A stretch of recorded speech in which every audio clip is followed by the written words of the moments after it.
Nombre es Carlos David Calero, director general de la firma, el asesor contable, quienes estamos para enseñarte a tributar bien y pagar lo justo, porque el desconocer te hace perder. Muy buenas noches, queridos asesores. Mi nombre es David Calero, soy gerente general de la firma El Asesor Contable. Y el tema de hoy es un tema muy interesante. El tema de hoy es convenios para evitar la doble imposición. ¿Qué son los convenios para evitar la doble imposición? ¿Cuáles son los tipos de convenio que existen? Etcétera, etcétera, etcétera.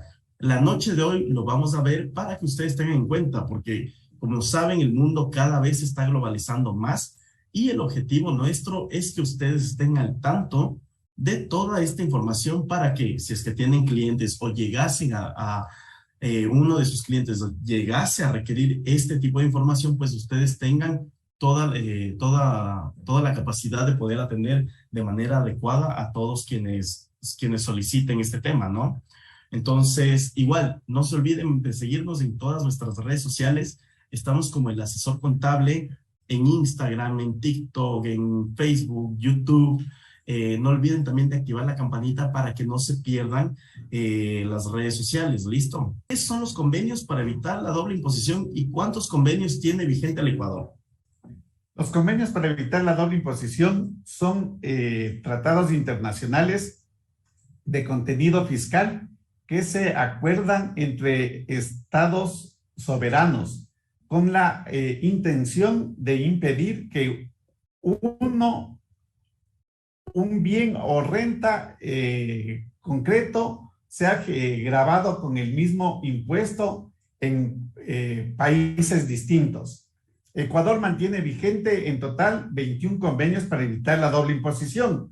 Tenemos con Alemania, Bielorrusia, Bélgica, Brasil, Canadá, Chile, China, Corea, Emiratos Árabes Unidos, España, Francia, Italia, Japón, México, Qatar, Rumania, Rusia, Singapur, Suiza, Uruguay y la Comunidad Andina. Esto es con Bolivia, Colombia y Perú. Esos son los convenios, no tenemos con Costa Rica. Ok, perfecto. Seguramente no tenemos con Costa Rica. En algún país, tal vez Listen, no recuerdo muy bien, tal vez uno de esos países es de Centroamérica. De Centroamérica,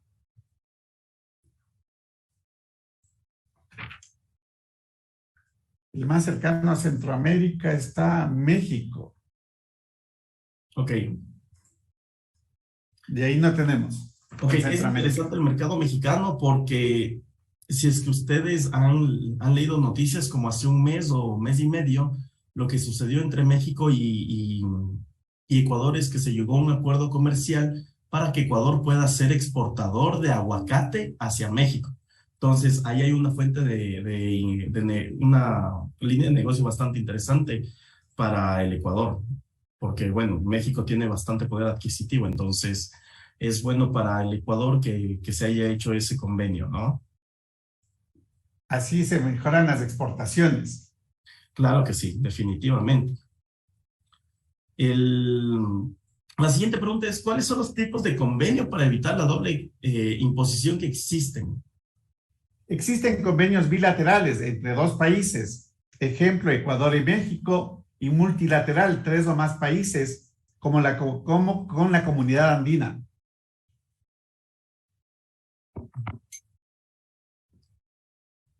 ¿Cuál es la estructura que debe contener un convenio para evitar la doble imposición? 1. El ámbito de aplicación subjetivo del tratado internacional.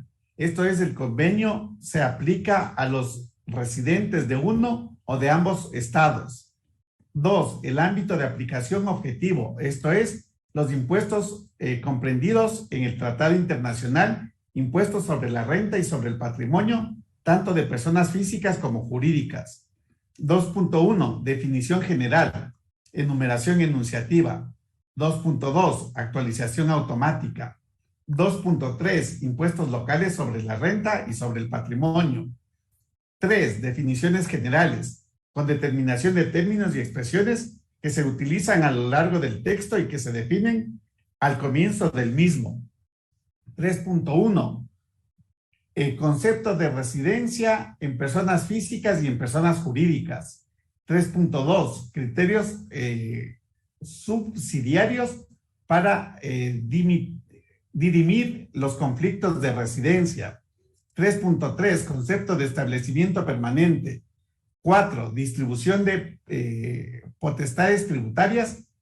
Refleja el resultado de las distribuciones de las potestades tributarias de ambos estados en relación con las distintas categorías de renta y de patrimonio.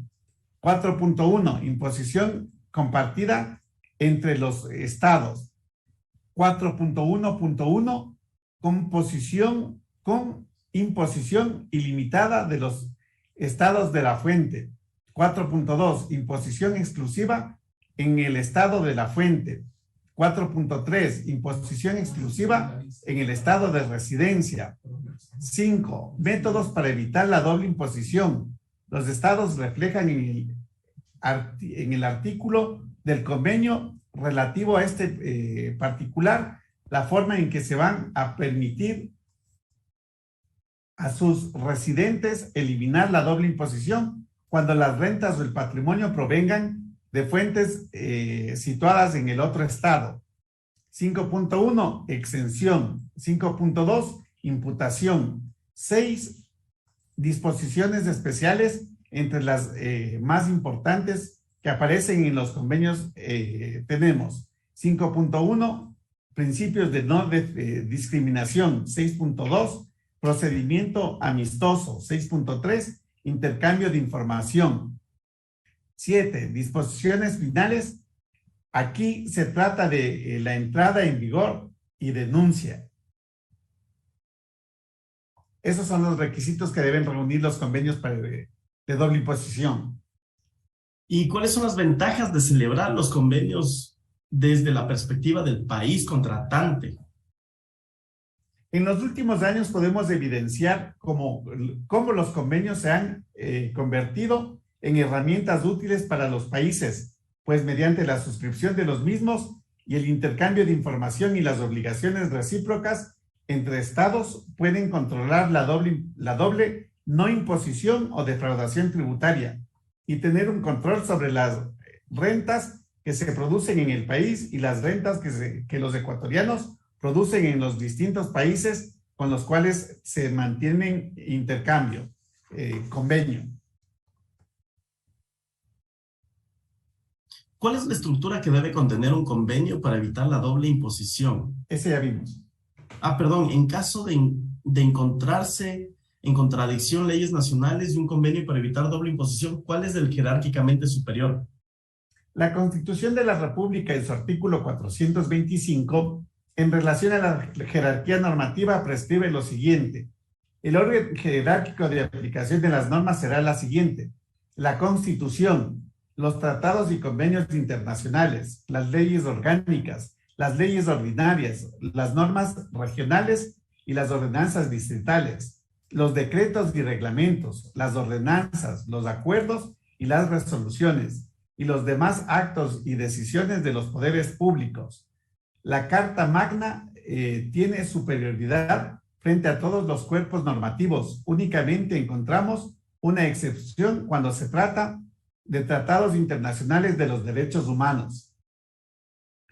En el artículo 161, cuando estamos ante la aplicación de tratados internacionales no relacionados a los derechos humanos, ubicamos a dichos instrumentos en el segundo escalón de la pirámide normativa.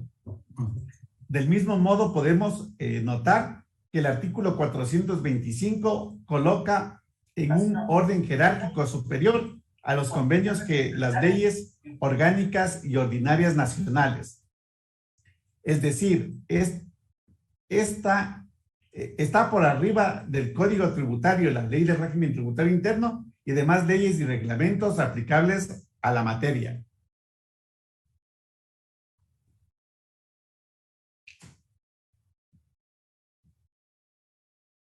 ¿Cuáles son los modelos de convenios de doble imposición más utilizados por el país? En la actualidad, los modelos más utilizados como referencia para la elaboración de acuerdos bilaterales para evitar o atenuar la doble imposición internacional son dos: el modelo de la Organización de Naciones Unidas de la ONU, cuya última versión es la del año 2011, y el modelo de la OCDE, de la Organización de la Cooperación y Desarrollo Económico, cuya última versión es del año 2010. Los dos modelos reconocen a los estados suscriptores el derecho a gravar tanto en el país donde se ubica la fuente generadora de la renta como en el país donde se encuentra la residencia del sujeto que la obtuvo, con el énfasis en cada uno se determina. Así, en el modelo de la OCDE se pone mayor énfasis en el criterio de residencia, a diferencia de la ONU, que se indica por el de la fuente.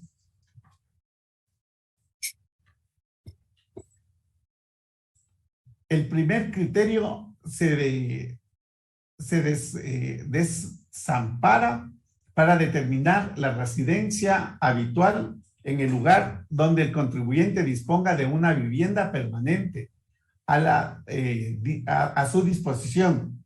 ¿Qué se considera vivienda permanente? Una casa, un piso, un departamento propio o alquilado, e incluso una simple habitación amoblada.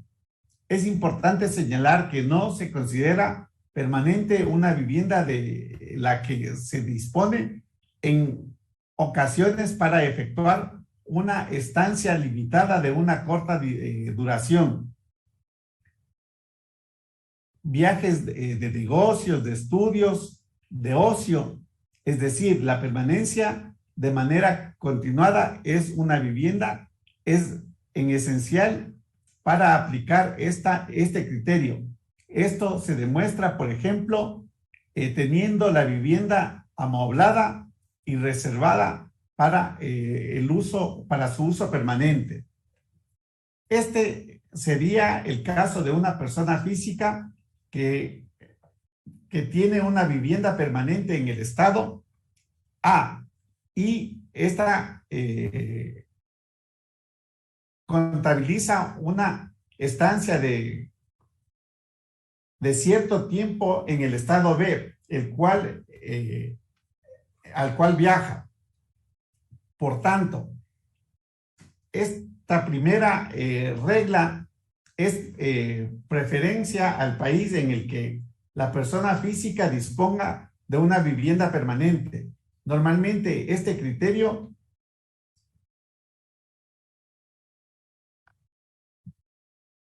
basta para resolver el conflicto de la doble residencia. No obstante, puede ocurrir que la persona física disponga de una vivienda permanente en cada estado. En tal caso, aplicaríamos la segunda regla de desempate de intereses vitales. Segunda regla de desempate según intereses vitales. Si la persona física tiene una vivienda permanente en ambos estados contratantes, se da preferencia al estado con el que mantenga relaciones personales y económicas más estrechas, entendiéndose que en el centro de sus intereses vitales. Es decir, esta segunda regla se desempeña para determinar la residencia fiscal trata de fijar el cual de los dos países concurren mayores vínculos personales y económicos. Para ello, se toman en consideración las relaciones familiares y sociales, las ocupacionales, las actividades políticas o culturales, la localización de actividades empresariales, la sede de administración de patrimonio, etcétera. Estas circunstancias deben analizarse y estudiarse en su conjunto, aunque también es cierto que determinados comportamientos personales deben recibir especial atención. Por ejemplo, si una persona que tiene una casa en un país establece una segunda casa en otro país, el tiempo que mantiene la primera, el hecho de la consecución, de la conservación del otro módulo, otro módulo importante a considerar para nuestro país es el modelo de la continuidad amplia de naciones, al mismo que se inclina por el criterio de la fuente. Nuestro país mantiene un convenio multilateral con los países de la CAN, denominado Decisión 578, el mismo que se criterios para las preguntas que hacemos. Entonces, por eso es que van en el contenido ciertas respuestas a esas preguntas que vamos a hacer. Ya, perfecto. Verás, sabes que estás haciendo un esfuerzo extraordinario porque tuviste un percance con tus lentes y estás leyendo. Entonces, lo que vamos a hacer es en esta ocasión, solo por este programa, demos solo el contenido y dejamos las preguntas para las historias de Instagram y después las resolvemos, ¿ya? Ya. ¿Cómo se establece el concepto de residencia para la aplicación del convenio y para evitar la doble imposición? Desde la OCDE se ha diseñado un procedimiento amistoso de mutuo acuerdo o de amigable composición previa y autónoma de arbitraje, denominado mutual Agreement Procedure, MAP por sus siglas en inglés, que habilita a las autoridades competentes de los países involucrados para una comunicación directa sin necesidad de canales diplomáticos, buscando mejorar la garantía de los derechos del contribuyente. Así, el artículo 2595 del modelo de la OCDE, del convenio tributario sobre la renta y sobre el patrimonio, reza sobre el camino del procedimiento amistoso entre autoridades competentes que pueden invocar el contribuyente que sea residente o nacional de un estado contratante o de un convenio de doble tributación cuando vea afectados sus intereses. En el Ecuador, en lo que compone a los mecanismos de solución de controversias, se conoce que la Constitución ecuatoriana, según reza el artículo 190, reconoce la mediación y otros procedimientos alternativos como medios alternativos de solución de conflictos en adición de arbitraje. En este contexto, los organismos jurisdiccionales del Estado son los llamados a resolver las diferencias que surgen entre las administraciones tributarias y los contribuyentes.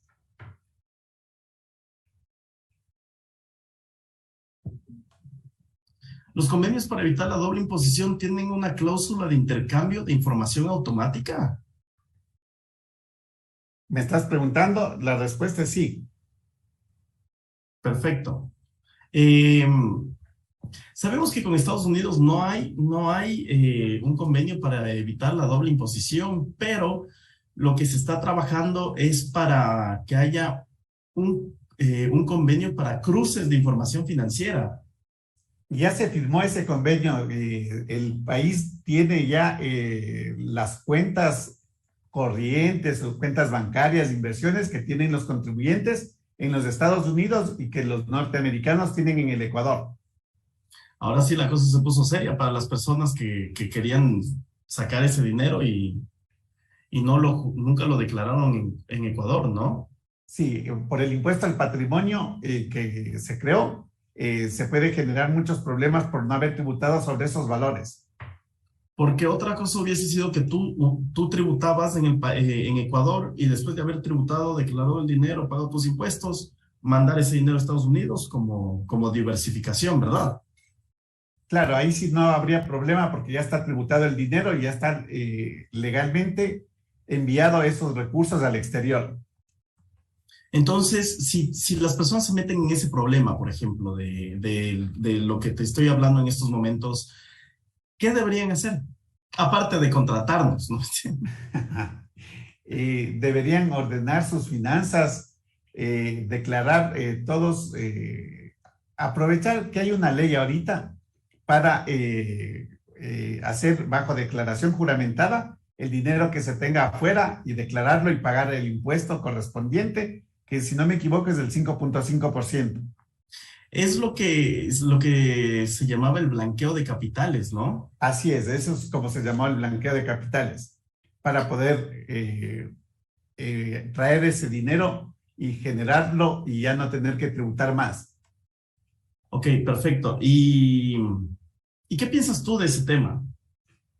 Sería de aprovechar la oportunidad para quienes no hicieron bien las cosas en su momento, lo puedan hacer en esta oportunidad y ponerse al día. Estos lo pueden hacer hasta el final del año.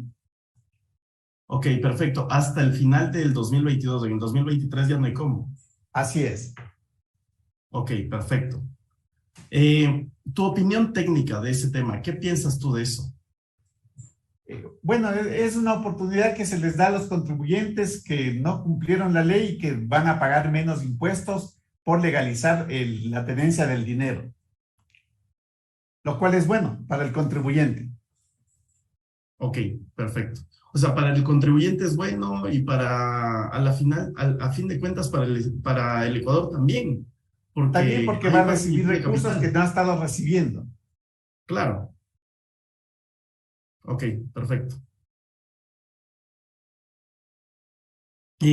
Contablemente, ¿cómo registramos el beneficio que nos otorga el acogernos a un convenio para evitar la doble imposición?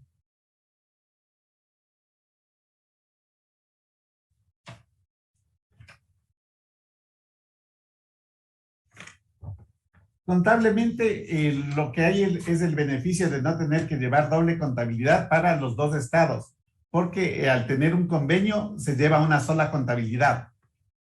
Ok, perfecto. ¿Y cuál es la forma correcta de realizar la retención con países con los cuales el Ecuador mantiene vigentes convenios?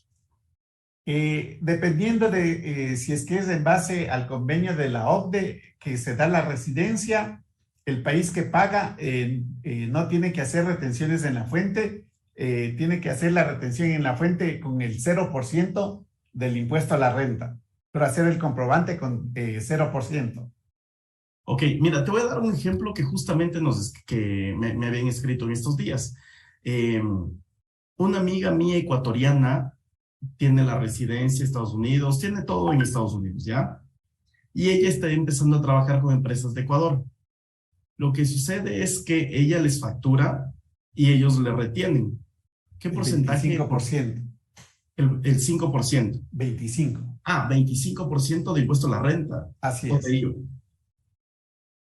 Ok, de impuesto a la renta. Perfecto. Y sería un servicio exportado, si es que Claro, factura. la factura que ella emita del exterior de los Estados Unidos tiene que emitirle con los datos de identificación de la compañía ecuatoriana y debe facturar con tarifa 0%, facturar sin IVA. Ok, perfecto. Eh,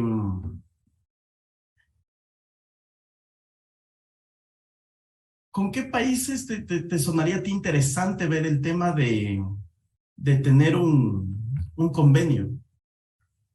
Eh, con los Estados Unidos sería necesario por el tema de que hay mucho intercambio comercial con los Estados Unidos y eso va a evitar la doble imposición y la no doble imposición, es decir, la defraudación tributaria. Y por eso sería bueno que haya un convenio de doble tributación con los Estados Unidos. Perfecto. Listen, te voy a hacer una pregunta, Pepa. ¿Qué es la triangulación de impuestos? La triangulación de impuestos es llevar las utilidades hacia países donde se paga menores impuestos y eso normalmente lo hacen a través de mecanismos que las leyes lo permiten. Es decir, si tú generas renta, por ejemplo, en el Ecuador, te llevas el dinero a Costa Rica, donde pues, de pronto pagan menos impuesto a la renta. No sé cuánto pagan de impuesto a la renta, pero solo para el ejemplo. Sí, sí. ¿Ya? Y no pagan en el Ecuador el impuesto a la renta, sino pagan en Costa Rica. Es decir, van a triangular los impuestos y van a pagar menos impuesto a la renta, que es el tema de triangular impuestos. Perfecto, Lisen. Muchísimas gracias por esta noche. La verdad es que he aprendido bastante. Espero que nuestros amigos asesores que están conectados con nosotros también hayan aprendido bastante. Eh, es el primer capítulo de la tercera temporada de Cultura Tributaria. Vamos mejorando en lo que podemos. La verdad es que es un poco complicado el tema de la tecnología, porque si no se hace bien una cosa mal, se friega todo y ¿te has dado cuenta de eso, Lisen? Sí, y ya por más de que estamos como 2 años en cultura tributaria, todavía me coge de nuevo a mí. Entonces, te entiendo, tratemos de verte los lentes y que se mejore ese tema, ¿ya? Gracias, David. Yo les extraño muchísimo, les mando un fuerte abrazo, muchísimas gracias a todos los asesores que se han dado el tiempo de vernos, de estar en este programa con nosotros, de todo corazón, muchísimas gracias. Euler Acero nos dice saludos desde Esmeraldas. Euler, muchísimas gracias, saludos a ti. Susana Barreno también nos dice buenas noches, Susana. Muchísimas gracias a todas las personas que se han dado el tiempo, como ya lo he dicho, de estar aquí con nosotros. Se les agradece bastante. No olviden seguirnos en redes sociales y apoyarnos con un like. Es lo único que les pedimos. Dennos like y compartan las transmisiones para que más personas se puedan unir a esta comunidad que hemos creado para ustedes con esfuerzo, porque es difícil, ¿no? Pero ahí vamos. Así es, y con todas las energías, con todas las ganas, con toda la buena voluntad de poderles Exacto. entregar el mejor de los programas que cada semana lo vamos a hacer. Perfecto, Licen. Y con temas innovadores, ¿no? Que es lo importante. Sí, y la facturación electrónica es lo que ahorita está moviendo el mercado. Claro que sí. ¿Sabes qué podemos hacer? La próxima semana se me ocurre hacer un preguntas y respuestas sobre la facturación electrónica. Me parece bien, me parece muy interesante que podamos hacer preguntas y respuestas sobre la facturación electrónica, que hay muchas novedades, muchas inquietudes que tienen los contribuyentes. Perfecto, perfectísimo. Entonces, ese tema es importante que lo sigamos sacando adelante porque sí es bastante complicado el tema, ¿no? Sí, ya desde el 29 de noviembre se viene la obligación de facturar electrónicamente y eso a los contribuyentes ya les coge las fechas encima. Estamos a 2 meses prácticamente de generar la obligación para los contribuyentes. Los únicos que se quedan fuera de la facturación electrónica son los del RIMPE Negocio Popular. El resto de contribuyentes, claro, sí, todos entran a la facturación electrónica. Sabes que justamente estoy pidiendo mis facturas y estoy recopilando mis facturas. Bueno, nos dan los recibos acá en Costa Rica, pero yo no veo ningún lugar en donde te puedes poner tus datos, ¿me explico? O ya sea consumidor final o con los datos de persona natural. Entonces, bueno, aquí estoy viendo. En cédula no te ponen 999, acá en Costa Rica te ponen 1, 2, 3, 4, 5, 6, 7, 8, 9, y acá no se llama consumidor final, se llama cliente genérico. Interesante. Las diferencias. Vamos a tratar de hacer un TikTok de diferencias fiscales entre Ecuador y Costa Rica, ¿te parece? Me parece muy bien. Chévere, Lisen. Qué gusto tenerte siempre en Cultura Tributaria. Qué bueno que estés muy bien. La verdad te extraño muchísimo. Eres mi mejor amigo, aparte de mi papá. Así que sí te extraño bastante. No te pondrás triste nomás. Me haces mucha falta. Sí, tú también. Así a veces disfrutamos por trabajo, pero bueno. Les quiero muchísimos. Gracias a todos por apoyarnos. Denle like a esta transmisión, compártanla. y nos vemos en otro programa. Recuerden, tributen bien y paguen lo justo. Porque el desconocer les hace perder.